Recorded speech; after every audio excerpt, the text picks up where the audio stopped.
Welcome, everybody. Glad to have you here. Our first meetup of the new year. And tonight is a doubleheader. So our returning champion is Sheena Gladden. And she's been active in the IT industry for, like 25 years, something like that. Been in a variety of roles: tester, release manager, scrum master, coach, agile transformation coach, all sorts of things like that. And her latest adventure is working on becoming a certified Scrum trainer. So good luck, Sheena. She's approaching getting ready to do the whole TAC thing, which is, it's a fun process where they just ask you a few friendly questions. It's easy. And she's the co-founder of Women in Agile Philly and co-leads the Scrum Alliance online virtual Agile user group. As I mentioned, this is Sheena's second time here with us at Scrum Professionals.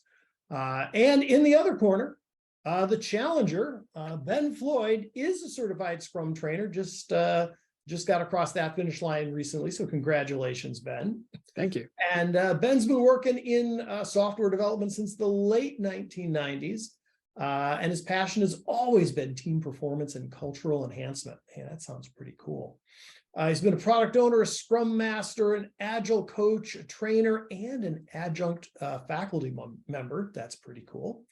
And when he's not supporting his favorite sports teams, traveling, or reading, he's teaching his grandkids how to master his collection of 1980s stand-up arcade games. And Ben, I can't help it, I got to ask. Ready Player One, do you have an opinion? No opinion there. If you had said something along Super Mario Brothers or Donkey Kong or Pac-Man, I'd be all in. Okay. So there's a book which I think they've already made the movie, if I remember right. Yeah. A Ready Player One. If you're into 80s arcade, you'd probably love that. I'm currently working on Ready Player Two. It's okay. Ready Player One, I loved. What's the cartoon one? That one was great. Oh, I am not knowing. Pixel? They live inside the arcade games.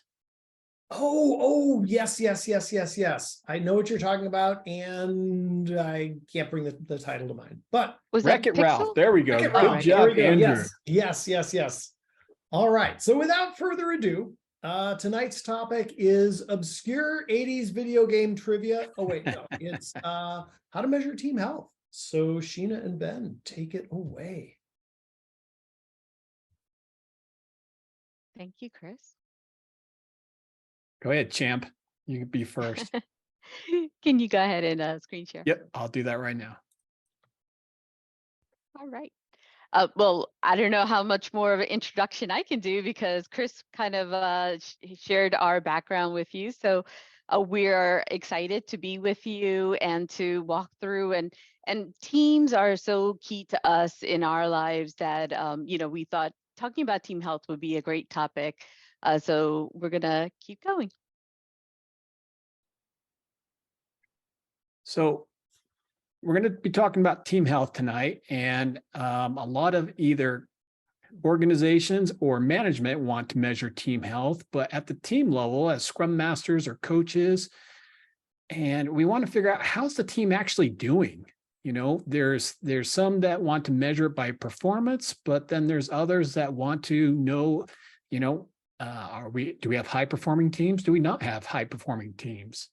So we've got something queued up for you here.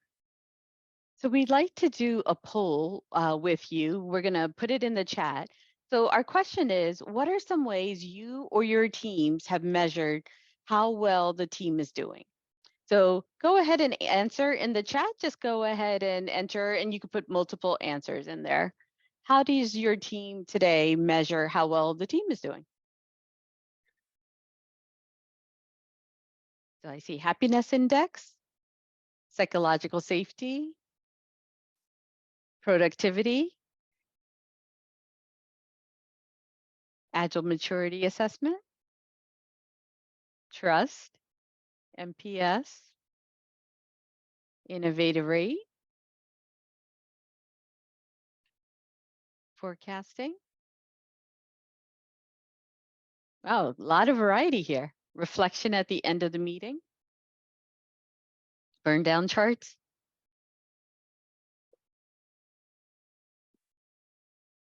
Delivery frequency. I think someone else put delivering value, and Mark put they don't, I do. Could you elaborate a little bit more on those? Well, I'm the one who primarily looks at how the teams are doing and explains to them, my observation about what they're doing. The team members don't tend to be very reflective on what they're doing themselves. From their view, things sometimes go well and sometimes don't go so well, and they tend not to seek out answers as to what their health is. I don't think they see team health as quite the same importance that I do. What do you how do you evaluate the health? Like, what do you use as a criteria to know if they're doing well or not?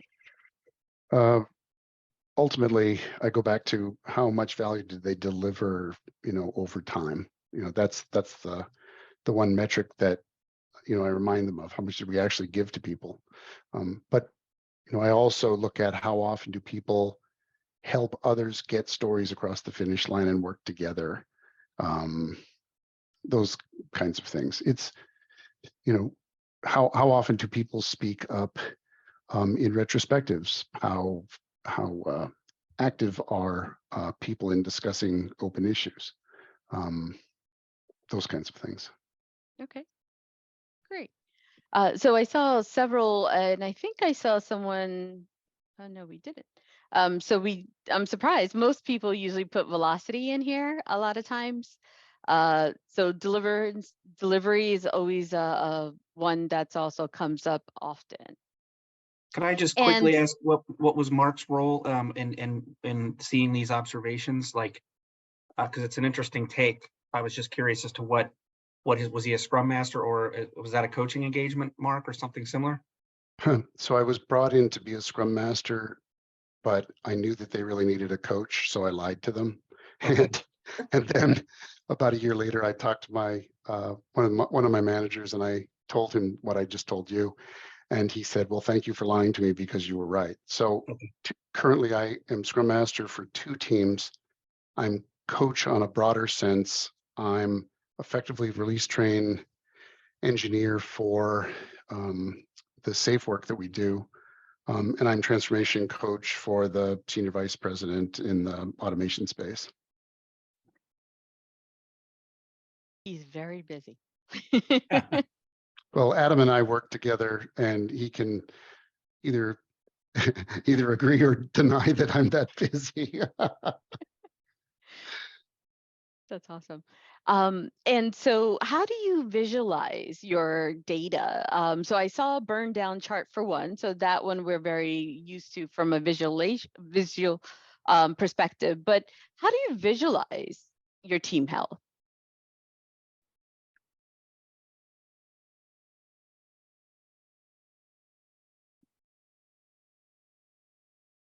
Somebody put survey results or team surveys. So I imagine you get team survey results after that.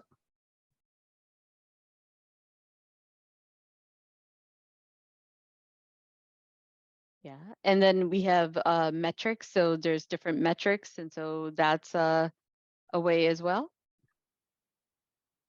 One of the metrics that I use, and I do a report every sprint to management, but one of the most important metrics to me is commit to complete ratio. When I first came in there, commit to complete was like 10%. And while they would pat themselves on the back for saying they did a lot, it wasn't actually what they said they were going to do. And there was a lot of fluff in there as well. So I kind of held them accountable to the bar of, if you say you're going to do it, you need to do it. And one of the teams on a regular basis now is well over 85%, sometimes 100% of commit to complete, which to me is connected to value delivered to stakeholders. All right. I see a couple of other answers here. How often team members ask for help? So that's interesting. and it's team health is a challenge, isn't something that's easily measurable by metrics. How do you act upon this information? So, there's different ways that everyone's been looking at the team and their health. How do you act upon any of this information that you gather?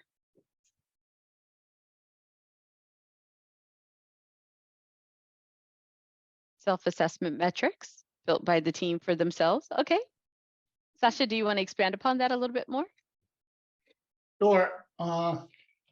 I see two aspects of it. First, I believe this exercise of building self-assessment metrics is a good exercise for the team. This is where we would like to be. In a perfect world, we would like to have fully dedicated people, team members. We have fully dedicated Scrum Master.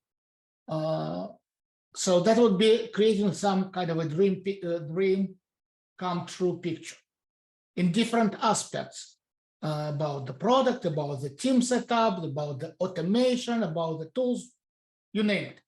And then team regularly, maybe monthly, maybe quarterly, makes self-assessment to figure out where they are relatively to this perfect world.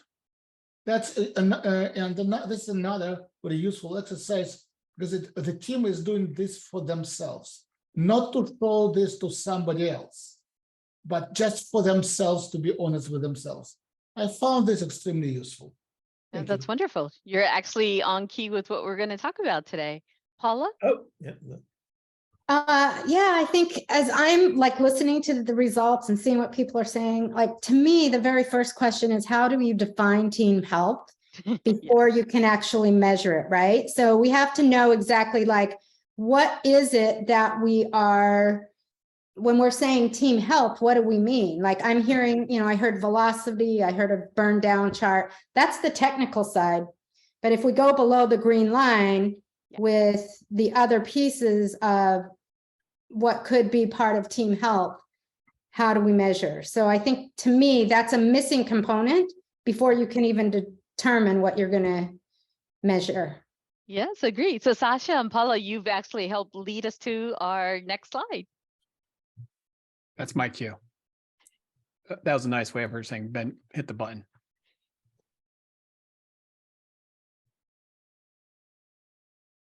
So, and then she's also segueing. Oh, by the way, Ben, that is yours. So, Sasha, Paula, again, thank you for that. So, how do we measure this, and what really matters? And how do we know 5 minutes after the meeting that we had? Do they even care about the survey? Do they even care about their net promoter score? How do they know that we have something actionable to work with? So tonight we're going to cover a little bit of the back history. Then we're going to introduce this tool that I've used on my teams back when I was with teams. And it's a free tool. I'm going to make it available to you. It'll be available in PowerPoint and Excel, and it's completely customizable. Okay, so what works for you and your organization and the things that your team or you have that you want to measure with your team, you can totally customize this. So that's where we're headed tonight. We're going to talk about a few different things about what should we actually be measuring. Should it just be velocity? Should it just be I know someone put the happiness score on there, and did they have a good drive into work? Did they have some problems with their computer and they had to get a new camera and they're a little bit grumpy? So what are these things that are factoring into our team health? And is it subjective, or is it an objective view of how well the team is actually doing? So we're going to look at a couple things here, give you some background on this. Some background on this is a capability model that actually was developed in the 1980s by the US government to actually measure how well their contractors could perform. It was a team health survey that the Department of Defense came up with, and it was just essentially just how well did they think that these contractors could measure up. So they were ranking them as early in the 80s And it wasn't really for team health as much as they were more concerned about their supply chain. And then in 2014, Heinrich Nyberg and Christian Ludwig came up with the Spotify health check model, if you've ever seen this. And we've taken a variation of this. I took a variation of this back in the early 2000s, late early 2000 teens, and took a variation of this to make it customizable instead of just the two-part here. And then there is, these are a little bit small graphics. Tell me if these aren't very clear compared to the next one. The team maturity model here that you see here, this is a team maturity model that came through in 2014, and it's a funnel as to where the people are, and using the red light, yellow light, blue light is in here for some reason, and the green light model. What we're trying to look at today is, and Sheena, is this slide coming through any better for clarity for everyone? It's good. Okay, great. So we're trying to bridge the gap between good intentions that people have of trying to measure their team besides something of velocity, or just did they have a good day today? And we're trying to make this where it's actionable and highly transparent to everybody. So we're trying to, which would then allow us to act upon them either as a coach or a scrum master or whatever your position might be. And what are the things that the team is saying that how they feel about certain subjects. So let me introduce the concept. The concept is basically we use a stoplight, red, yellow, and green, okay? Green, great, floor it, go as fast as you can, don't get the speeding ticket. We want to keep doing these behaviors. Yellow, cautionary tale. People aren't really feeling it. We're on the border, we go either way with this. Red, that means you don't want to be the first one through the traffic camera light because you'll be getting the ticket for it. And it's basically, are they feeling good? Are they not feeling so great, unsure, or thumbs down, Roman voting? They're not feeling great about this. Make sure I'm not taking Sheena's category here. Slide. So some of the team health categories that I've used in the past is trying to get a feel of what does the team think about these things. Things like, how do they feel their teamwork is? Do they feel like they're delivering value, or is it valuable what they're working on? Do they feel like they're receiving good support from the scrum master, or how about from their product owner? How about our team process? Is our team process good? Is it pretty broken? Are we working as silos here? How many of us are actually having fun here? How many actually enjoy working here? What's the quality of our work? How's the speed in which we're doing as a team? This one was always a big one for my teams. Did they feel like they were learning? Did they feel like they're getting new skills, or were they just showing up? And we always put things like roadmaps on here, and did they all know where we were headed? Did they know what we were rowing towards? The one I used to use a lot was, are we a pawn or a player? Do we actually have a voice in what happens, or are we just here to show up and punch the time card? Now, any of these are just ones that these are the last categories I last used. You can modify any of these that you want. So we're just going to give these as examples, and then we're going to do an activity here in a few minutes. All right, so let's quit talking about it and show you this tool that we're talking about. So we come up with this, and what I used to do, I actually had a whole laminated set of these in like 10 by 13s, and I put them up all around a conference room so we could use a dry erase markers on them, and I can reuse these. And the whole idea is that we want the team to measure themselves on different categories, capture that, how they feel here in January, and then do it again, maybe in April, or do it again in June, and then look at the difference. Have we had time to move the needle, and have we moved it in the right direction? Or have we digressed? Are we spinning backwards and the team feels that way? But we have a benchmark. Maybe we took one last October. Now it's January. We benchmark it again, see how we did, and then we do again in June or something. So what you're seeing here is the top title is the category. So this one is, how does the team feel they're receiving support from their product owner and the scrum master? Now, again, you could customize this just to narrow it down. How do you feel like you're getting support from your product owner? And another one that says, how do you feel like you're getting support from the scrum master if you wanted to? And then there's a description. I know you can't read them right there, but you will on the mural exercise that we're going to do, that the descriptions are lined out and tell you this is what a red would constitute. And this is what a yellow would constitute. And here's what a green means. And so then the team members, they would get up and go around the room and they take their dry erase markers. And by the way, what I learned really quick was just give them all the same color of dry erase marker. So the person that picks up the one blue one in the room is like, oh, Chris knows I'm watching Chris. He's the one using the blue one.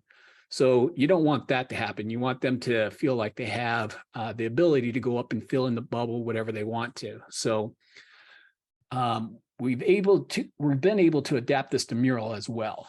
So they would go in and fill in the bubbles. If they feel like red, they'd fill in a bubble next to red. If they feel like green, they meet the criteria for green, they'd fill that in. So that gives us something actionable to take a look at. Here's another one just for roadmap. And the team roadmap. Do we know where we're headed? And people would fill in which one they feel. Let me take a breath right there and see if there's any questions so far before we do an exercise. Why the 8 bubbles to the right of each one? So Or that 10? was, Yeah, I'm sorry.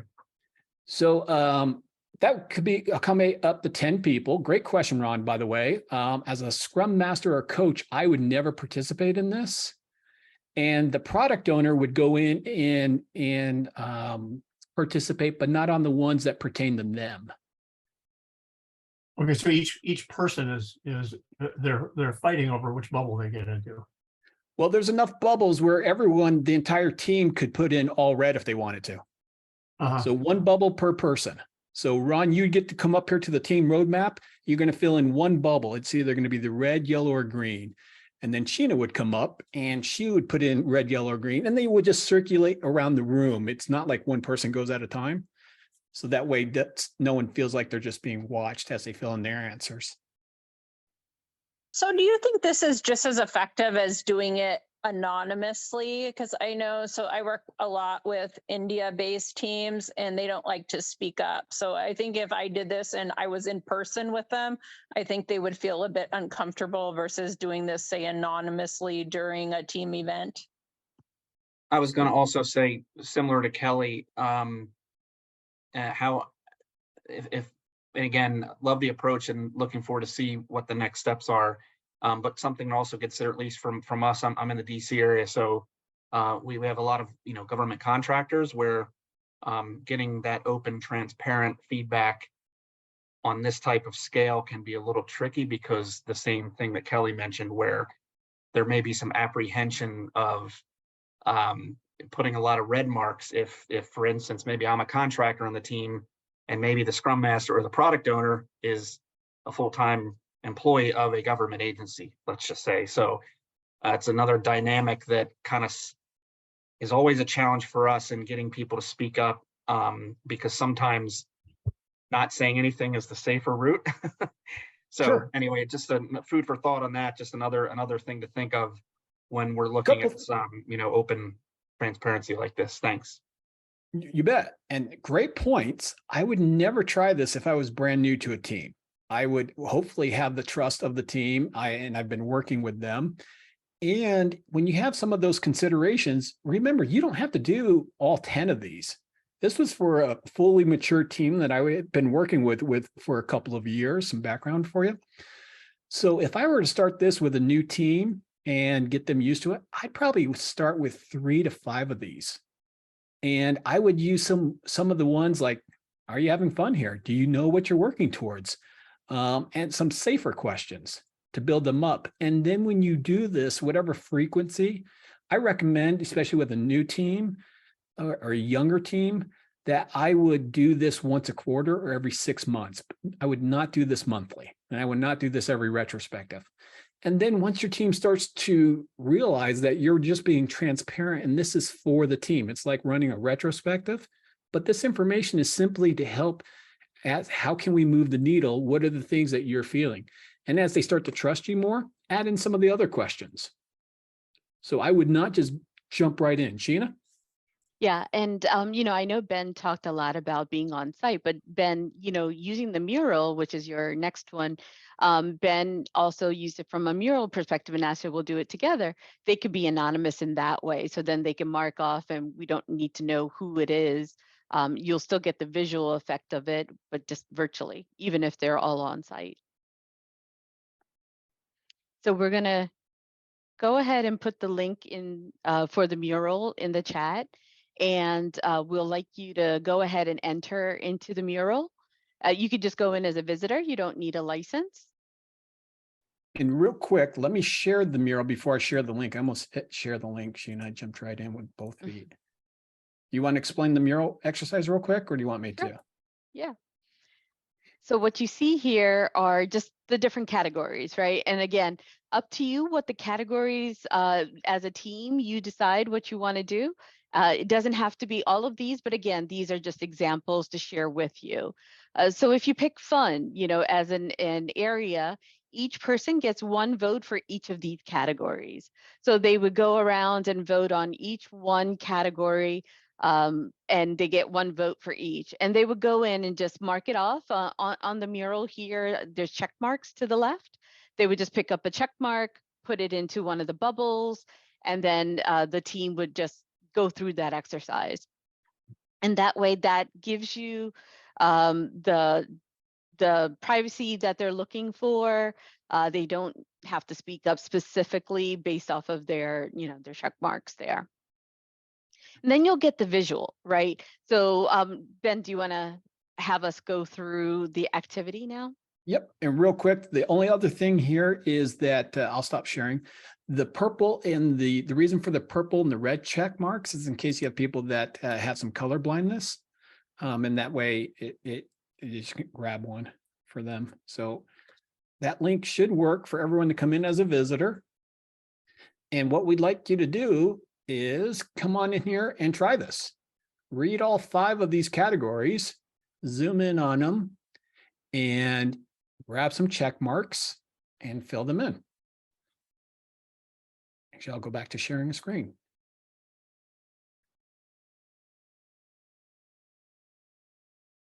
So you'll see we've got 5 categories. We've got team roadmap. We're trying to see how the team feels about the fun that they're having, the quality of the code that they're doing, how's their teamwork, and how's their support from the product owner and Scrum Master. And then you just zoom in, read the description. If you feel like a red, you put it there. If you feel like the yellow is what you're at for the team roadmap, they'd put it there. And then you do nothing. You sit back and let the team go ahead and take their time.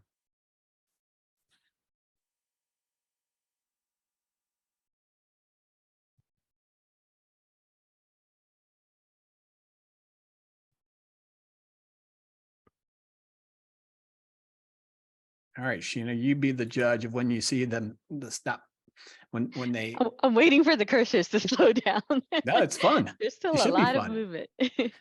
And one of the things you do while this is happening, if you're doing this in person or on mural, is just play a little Jeopardy theme music, play something nice in the background, a little Jimmy Buffett or something, just this is not supposed to be high pressure. This is not a microscope. This is okay. I can identify Jason as the visiting snail. Let's see where that goes. It's none of that. It is strictly, we are trying to benchmark where are we at in January of 2023? And how can I help move the needle by June of 2023? I said the right year, right? It's only been a few days. Hey, Ben, quick question while we're wrapping up the posting is any thoughts into did you ever open this up as far as, as far as what the categories you're using is? I guess if you're working with a more mature team, almost maybe like thinking of a Dropbox or something where it wouldn't always have to be you who comes up with a category, but perhaps someone has a concern about something, may want to see what the rest of the team is thinking. And let's recommend putting that box up because I have a real concern about it, but it doesn't seem many people do it. But I'd like to kind of, so maybe that's, any thoughts on that type of way to sort of solicit additional topics that you may not have thought about? Yeah, I totally agree with you. I would be open to it. Again, this goes back to the trust relationship that they have with you.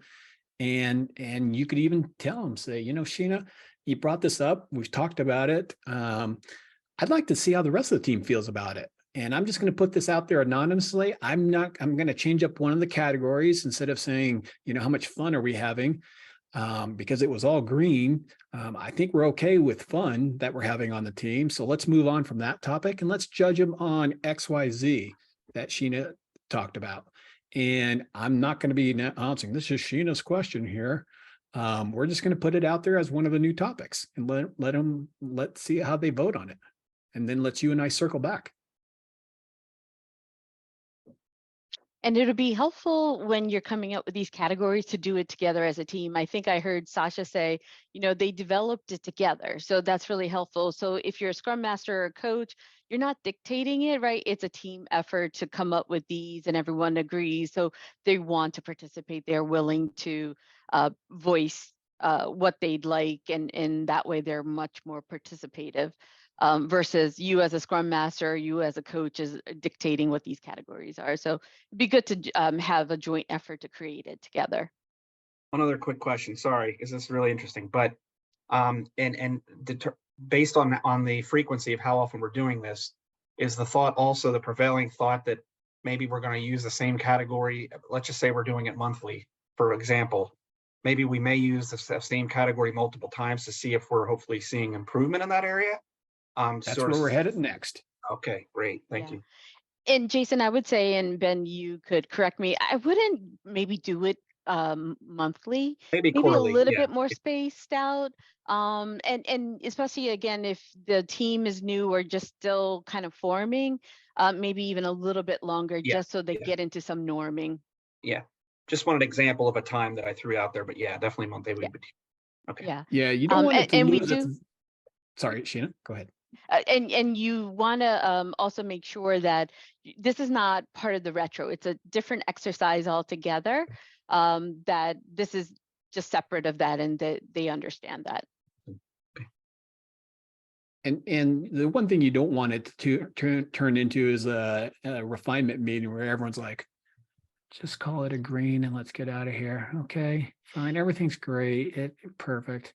So you really want to find the value in this. So you've got to find that that time frame that works well for you. I ended up my last team. I was very fortunate to be with my team 4.5 years. We had one person move off the team in 4.5 years. I was checking in every 6 months with them, but that was a very, very mature team that delivered frequently, and I could see the needle on some of these things. So and Sheena, please let me know if this is not. So what you do is you gather the results, but then what you need to do is you need to publish them in your team channel. You need to publish them and be transparent right away and let them see the results. So here's the results. By magic, this is what everyone just voted for. Now, this is a team that was measuring these different team categories. Is that coming through nice and clear, Sheena? Yeah. Okay.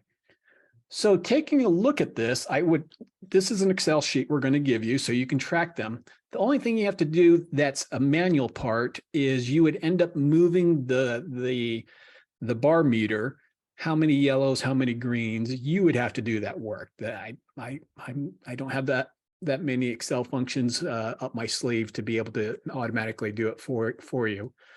And then what you do is you take a snapshot and you share this with the team. Now, Sheena's going to take this next slide, but we can see visually the red, the yellow, and the green. So let me pass the baton here. So this is an example where the team first did their, team health in March and then again in July. So if you were the scrum master or the coach for this team, what do you see? How do you interpret this? What you see on the screen between the changes between March and July?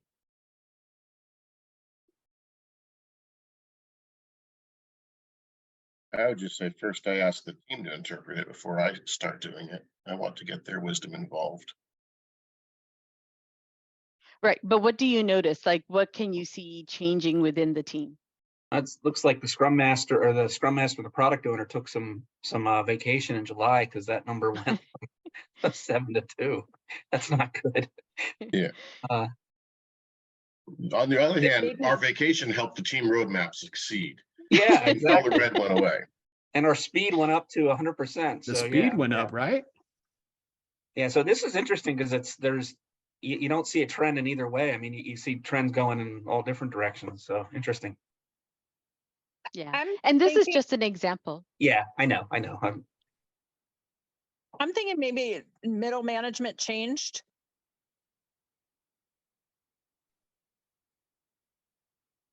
Possibly.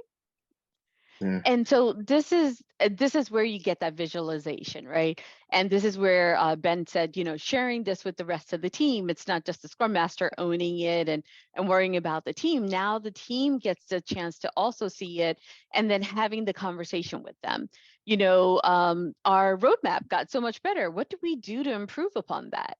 Why did we have more an issue with learning? We seem to not have as much of a learning than we did back in March. What can we do to improve upon that? Having that conversation with the team, now there's where it's not what did you say specifically, but what are some ideas, and having that conversation. And having them look at something other than just the story points, right? Or just the number of stories or product backlog items that they worked on. This is the actual interaction together as a team. As many of you know, as scrum masters or as coaches, it's that soft skills piece in this particular team health that we're really focused on more than we are about the individual product backlog items. What questions do you have based off of what you've seen so far and using this? I have a question. You mentioned that you wouldn't do this like doing a retrospective. I understand that you would do it, every quarter or every 3 to 6 months. But at what time, I guess, as far as sprint terms, would you do this activity? So not part of the retrospective, just separate, and whatever works for your team. Okay. What usually worked well for my team was we'd do it right after a daily scrum one day. This exercise, after the first time they do this exercise is 15 minutes max, 20 minutes. They're going in, checking bubbles, and they're even on a mural board, they're checking it off. And then it goes very quickly. So right after daily scrum, no one's heads down just yet. And it was a good time that I found that worked well for it. In the beginning, you're going to have to probably plan an hour to explain the concept and say, look, here's where we're headed. I want to see what I can do to help move the needle here and improve some things around here, but I need to know where we're at. And so it'll probably take you an hour the first time, but after that, the team just starts to get it. They get it, go in, get it done, and they're in, they're out. So as far as Anton's question, what about then the feedback portion of it? So, not the bubbles, but when similar question, but when would we run the, hey, here's the results. What do we want to focus on next quarter, if that's where this is going or whatever, right? Is that also separate from retrospective as well? So if she wants to take this one, let me throw my 2 cents real quick. It's sort of like you can't save everyone on the Titanic all at once. You've got to find your biggest pain points and what's within your span of control. What's it within your span of control that you can continuously improve upon? If you notice down here on this one that I'm showing right now to that question, you notice that learning is getting worse on the team. The team really feels that they're not learning, that they're not doing well, and it's gotten a lot worse from March to July to December. Now, I know of this particular team, I know that management was not allowing for anyone to take on training, and they weren't paying for training. And it was really upsetting the team. And you can see the numbers starting to reflect that with this team. And they weren't happy with it. And I got to go and have the conversation on their behalf saying, look, we need to budget in some learning for them next year. These are the things that we're working on. These are the skills they're asking for. And I would report just simply back to the team, like in a Slack channel, I'm working on this.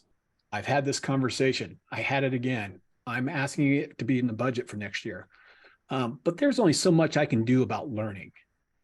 But these other things, support from the product owner, support from their scrum master, those are things within the span of control. And again, you can't fix everything in one go round. So what can you do and what will have the biggest impact? Sheena, any Ben, thoughts on that? also, I think you had mentioned in the past that maybe because you didn't have that that control, and after a while it was just starting to cause more grief to the team, that the team decided, we're going to drop that category, right? Because there wasn't a whole lot that it was in the span of control. So I think that's what you had said in a while back, that maybe after a while you realized that wasn't needed, and maybe come back to it in another year or something along that line. Right. You can always drop off any of these topics at any given time. Like if you were to look here, what do you think's really improved on this team? What do you think they feel? I'd say 2 or 3 things are going well for this team. What would you say here at the end of the year? Support from the PO and Scrum Master. Yeah, it went up dramatically, didn't it? Yeah. And delivering value. Delivering value. And Well, one of the other things that I forgot to mention in this column is that you'll see on there, -1, +1 and such. So that's another easy thing for you to use, again, visually, to see how we've progressed over time. So I have a question, like when you're visualizing this, like if we look at delivering value, the green is actually the same, but they're not laid out the same way. So when you usually lay out graphs like this or visualizations, you put the colors in the same order. And I noticed in yours you didn't. Is there a reason? Nope, there wasn't. That's the human component of it when you go to enter in the bars yourself with the Excel sheet. Okay. Could you help me understand the difference with the fun from July to December? Because it's looking to me like fun improved a lot, but there's like a -1 or something there. So I'm trying to understand the delta change there. So I'm trying to remember back on that one. I think there was one more person that voted than was previous, or there was one less person on the team. I'm trying to remember that voted on there. The fun definitely went up, and I do know that team started utilizing some things like some escape rooms and also doing some different types of retrospective games. And so I know that they did that. I'm not sure why it's got a -1 on there from July to December. I do know that in times past, we were showing the numbers before, and we had 8 people vote, and then we had 10 people vote because somebody was missing the day that we voted on this. And so it also depends on who was there that day. Obviously, you want the most number of team members that you can have. The other thing that we're showing here too is this is the second part that you would keep showing.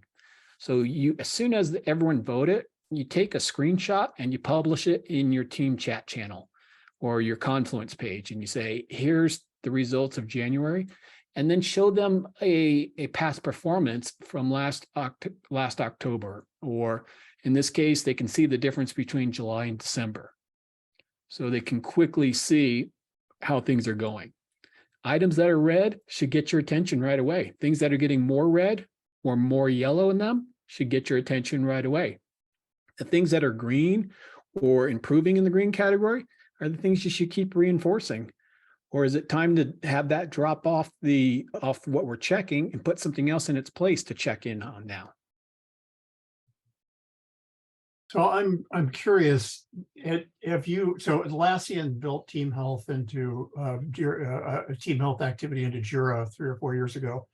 Have you looked at their team health activity and you built your own, and so can you any observations or comparisons? So two things. One is, again, it's all on how you configure it and whether or not you have that. And then the other thing is, I didn't want my team ever to think that this was a reporting mechanism on up the chain and that this was part of the same tool that they were using for work. That's why I loved it when they were on 10 by 13 laminated cards around the room, and they knew it wasn't like, to Jason's point earlier, they knew that this was strictly analog. This was not part of their same system that they were using for their tickets, and that this was not being looked at by anyone else. This was as just like a retrospective. This was information for my team, for this team, and for that Scrum Master and that product owner to work on and utilize with their team. But now they had something actionable. Now they had something they could compare it to. And you didn't have any conspiracy theory or that the CIO was looking in on it.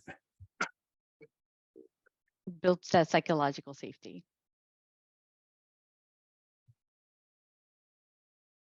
So I was wondering, with the use of the mural board, if it's great that it's live, but then you might get bias. If somebody sees somebody voting a certain way, they might be biased, as opposed to if they were independently filling out a survey. Thought about that? I can't remember if it was Mural. One of the tools you could be anonymous, like it shows later. I forgot if it was Miro or Mural, but that's an option. Well, I'm pretty not sure even it's Mural. Just like a wave. You just see this wave. Somebody may not want to stick out, right? So I think you can be anonymous, but if I see this wave of somebody doing this, I might be biased. Whereas if I was independently just thinking about it and not seeing other people, I think it can work both ways. Oh, no, I think there's that. a I think we have that. functionality where the answers all revealed at the same time, so you Oh, can't. okay. Oh, I see. Yeah. Yeah. I forgot what awesome. it's called exactly. Yeah. Oh, cool. Great. In this case, when you're dragging the thing around, the cursors actually have the name of the person who's dragging it, but I'm pretty sure Mural allows you to turn it off, because when we did something like this, people were really reticent to do it until we turned off the markers on the cursors, and then no problem, everybody did it. And the answers generally were bad, which is why they didn't want their names associated with it. So, Right. Yeah, Yeah. So one, they can come in as a visitor, so that their names don't show up even if they have a Mural license. Two, I believe and you can hide the cursor so you can't, be swayed. But then the other thing is, I believe there's a piece where in the settings where it doesn't get revealed until the actual facilitator enables it. Nice. I forgot what it was called exactly though. If other people move their mice around right now, their cursors, you'll see that you can't see them. You probably see mine. I think you'll see mine since I'm a facilitator. But I did go ahead and turn that off, whereas before we saw everyone's moving around. So you can see it just moving, but I don't know, is that Rob doing that? Or is that Jason giving me that score? Sure hope it's not. So that's, and I'll turn it back on now and we will reveal them. There's the sea turtle. So that's the feature. And again, that also speaks to the level of trust. You have to know your team, and maybe that's one of the categories you put up there. Maybe that's one of the things that you want to work on as a team. So that's going to bring us to the end of where we're at. What we want to do is we want you to throw as many questions at Sheena as you can in rapid fire succession and see how many she can answer in 60 seconds flat. I don't have a question, but I have a comment that with the analog one, that I've done similar type things, not on this topic, but dot voting, where you give people dots and they go and do it. And my experience has been is that people are paying attention to their own dots as they're walking around the room and trying to figure out where to put it on. And they don't really know who's putting the dots anywhere else. And if you've built that kind of trust in your team, that's one thing. The other thing I've done is help to like really set the setting at the beginning where it's like, we're creating this space about learning. We're not trying to like point fingers or really see who's doing what. We really are trying to learn as a team and create that learning space. And those are a couple of tools that has worked for me in those types of spaces. Great example. Yeah. So going one thing that I wanted to add this is that, we did this multiple times at multiple teams. One of the things that really attracted people to use this tool, this type of thing, was not just what we want to improve, but also add what we want, what is working, and we can add more to it. Once they saw that we were actually getting the positive sides also. And the second thing that we did was we created stories in our subsequent sprints about the action items that we were going to do. Because otherwise, it just sits there, you go there, and again, you come back and say, oh, what did we do? Well, just the indicators moved, but we didn't do anything. But if you have an actionable story and you actually act on it on your daily stand-up, that actually got the visibility into it. So those two techniques really helped. Great insight. No, the idea is you're doing this for the team, but I'm sure you've been in situations where management wants to see the results. What's your attitude towards that, and how do you deflect people if you don't want to share with them? Well, the Scrum Master, the innate Scrum Master in me would come out, and I would protect my team, and I would say, show me a business case why. Now, when I took the learning side to them, I could show them the results over the course of the year and how the team was feeling about this. It wasn't Ben's trick knee coming in and saying we need a budget for it, but I could show them the aggression of the team and how they felt about their skills. And so I used it in that case to my advantage to make the case at the organization level, and then the teams could have them. And we'll see if Sheena's answer is any different, but my run to behavior is always to protect it, just like you would the retrospective. Mm-hmm. Thank you. Sheena, I wanted to ask, building on that about sharing data with leadership, have you seen any cases where after having shared it once with leadership, the data magically cleans itself up in future periods so that people are, not sharing an ugly side with them?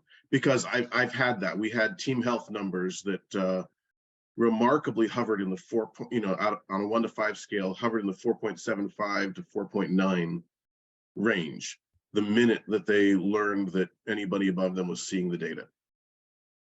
Yeah, it's that old syndrome when back in there was I forget the name of the study during the Industrial Revolution, and they wanted to see what improved worker performance. And they tried lights, they tried dimming the lights, they tried cold, they tried heat. And what really changed it was the perception that they were being watched. And that's like a 110-year-old study now. I think the real value of where people start to change is Hawthorne effect. Good, thank you. I couldn't remember that. The real value, to Paula's point earlier as well, is how well does your team trust you? And do they see you? Are you just doing this for the sake of taking this? Or is their Scrum Master acting on their behalf? Are they trying to improve things around here? Is this just lip service, or is there something behind this? And hopefully this is not tied directly to pay performance. That should never come up as a topic. And it goes back to, it accounts for someone that's just having a bad day versus we've been marking this we did it 3 times last year, and we can see the needle moving in a positive direction on this one. And we're actually stagnating, or we're getting worse in another category. Let's talk about that. Let's have the conversation. Yeah, and I think if you're to add on to I think was Andrew's point, if you are seeing results like that,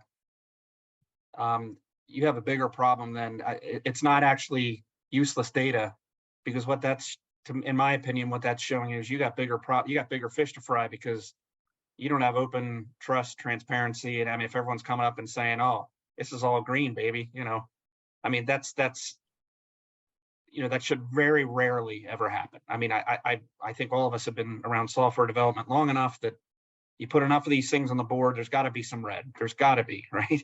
So what I learned in my case was we had a lot of people who, I agree, Jason, you should have, software developers should be some of the most thoughtfully critical people out there. Yep.